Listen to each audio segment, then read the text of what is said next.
Hello there everyone, Ashnflash here, and welcome on into a LEGO Star Wars video. Today we are looking at the 3 brand new sets launching on January the 1st. And these have leaked for a while now. I'm not sure why it's taken this long for us to see these sets, because we've seen March sets.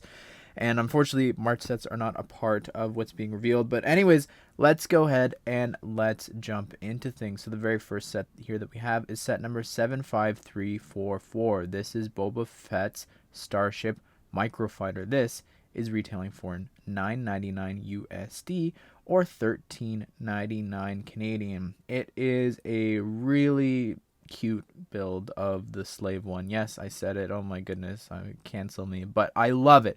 It's really cute. I think that it'll look great next to all the other microfighters, and honestly, I don't know how it's taken us this long to finally get this as a microfighter.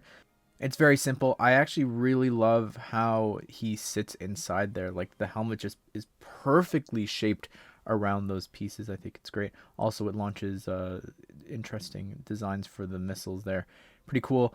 It's interesting with the figure that we're getting this really highly sought after figure. I remember when it first appeared in the Mandalorian version of the Slave One, and people were just like so upset that that figure was locked behind that price point, and there was only 2 figures in that set. And here we are now. That really detailed figure is here.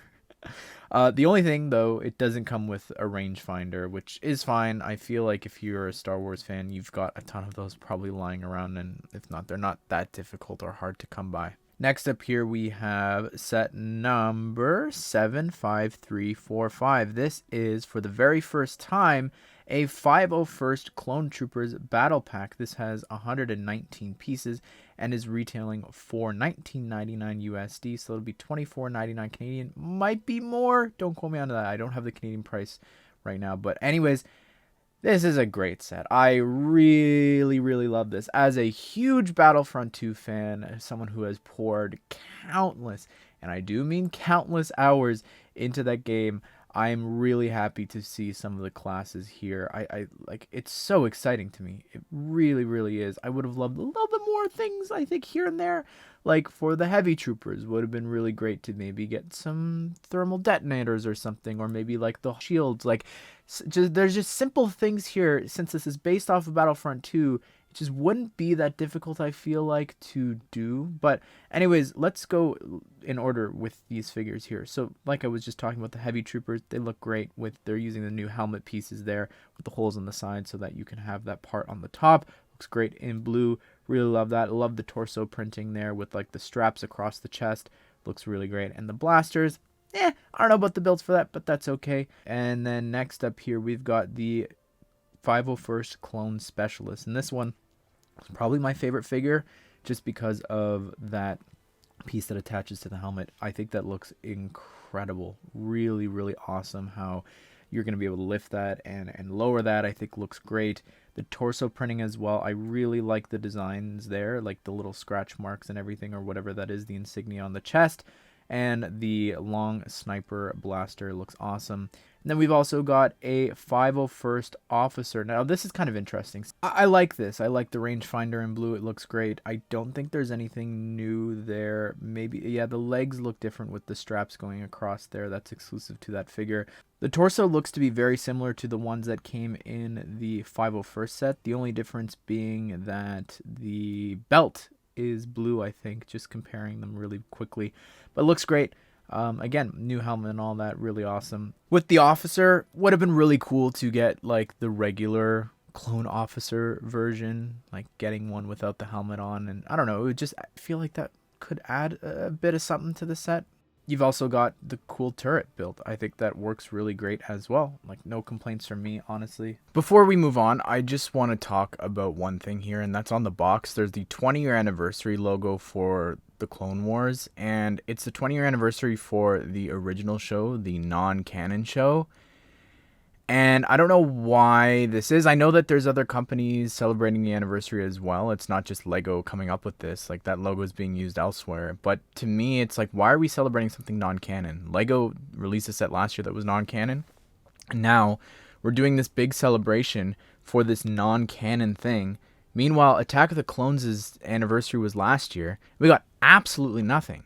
I don't understand that. And then lastly here we have set number 75347. This is the TIE Bomber. This will be retailing for $64.99 USD, so it'll probably be at least $99.99 Canadian, I believe. Probably that much. And it has been so long since the original one. This is a really great set. It's interesting. The marking on the box has it celebrating the 40-year anniversary of Return of the Jedi. So this is the first of what I hope to be a lot of sets this year that are branded under that.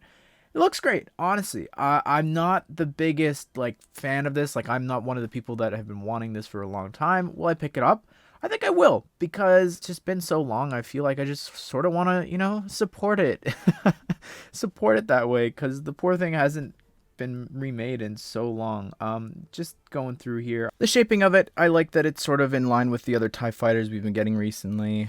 One side for the cockpit, and that can be lifted up, as well as the other side actually shoots out. I think, actually, I don't think it does. I thought that was like a missile launcher there in the front, but it's not. You load missiles up at the top, the torpedoes there, and then you can also drop them, which I think is pretty good. It's also got some little stud shooters there in the center bit between the two parts. I think that's neat. You also have a little sort of trolley to carry the torpedoes and load them up into the TIE bomber. Figure-wise, we're getting here for the very first time Vice Admiral Sloane, which is just incredible.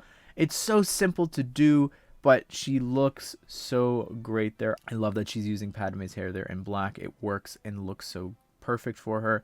Vader's here as well.